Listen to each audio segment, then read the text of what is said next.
ज्ञान कितना भी हो लेकिन गुरु मार्गदर्शन अलग है।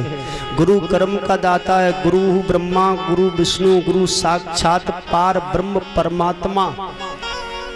ये महापुरुषों ने संकेत दिया है। गुरु तो ब्रह्मा है, विष्णु महादेव हैं। गुरु पार ब्रह्म से भी बढ़कर के दर्जा बताया है। मानता हूं कि गुरु भगवान नहीं है, ये में सत्य है कि गुरु भगवान नहीं, लेकिन गुरु का दर्जा तो भगवान पार ब्रह्म से भी अलग है। ब्रह्मा, विष्णु, महादेव एवं पार ब्रह्म से भी बड़ा गुरुओं का दर्जा हुआ करता है। बिना गुरु के भगवान की प्राप्ति कभी हो नहीं सकती है। बिना गुरु के कभी भक्ति प्राप्त हो नहीं सकती है। साधना आ नहीं सकती है, क्रिया बन नहीं सकती है। क्यों? इसीलिए इस मृत्यु लोक में गुरुओं से पाला पड़ेगा, तब निराकार में बाजी लगेगी।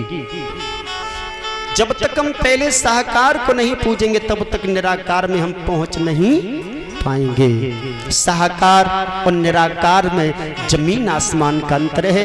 गुरु साकार होता है, ब्रह्म निराकार हुआ करता है। ब्रह्म वो है बिन पग चले सुने बिन काना, करो विद कर्म करत विद नाना। हम उस पार ब्रह्म की बात कर रहे हैं। ये ब्रह्मा, विष्णु, महादेव तो निराकार नहीं है, ये साकार में ही आते हैं। ये शक्तियां हैं, उनकी शाखाएं। निराकार तो कोई अलग है, जिसे पार ब्रह्म कहते हैं।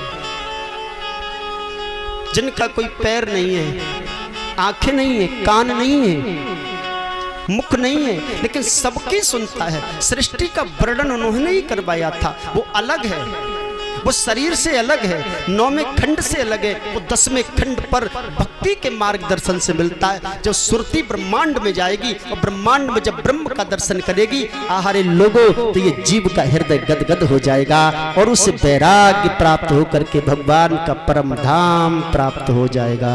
बोलिए सतगुरुदेव भगवान की। राजा दशरथ गुरु के पास में पहुंचे हैं। गुरु वशिष्ठ ने दिया है आदेश कि घर में पुत्रेष्ट यज्ञ कराओ। पुत्रेष्ट यज्ञ कराने पर अग्नि से खीर मिली है और उस खीर को तीनों रानियों को खिलाया। इस खीर के द्वारा तीनों रानियों के गर्भ से समय पाकर के संतान पैदा हुई। तीनों रानियों के गर्भ से संतान पैदा हुई है। महाराज दशरथ के घर में चैत्र के शुक्ल पक्ष नवमी वाले दिन भगवान हरि ने अवतार लिया है, जो राम बन करके आए। शेष नाग के अवतार में लक्ष्मण आए हैं। इस प्रकार घर में एक नहीं 4 पुत्र पैदा हुए थे। गुरुओं की कृपा से, गुरुओं के बताए हुए नियम अनुसार चलने पर। बोलिए गुरुदेव भगवान की।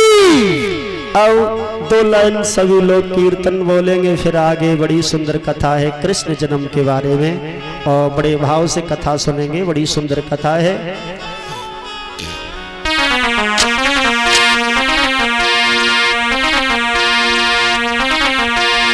अरे झूला पीपल पे डलवाए जब चले हवा पुरवैया, झूला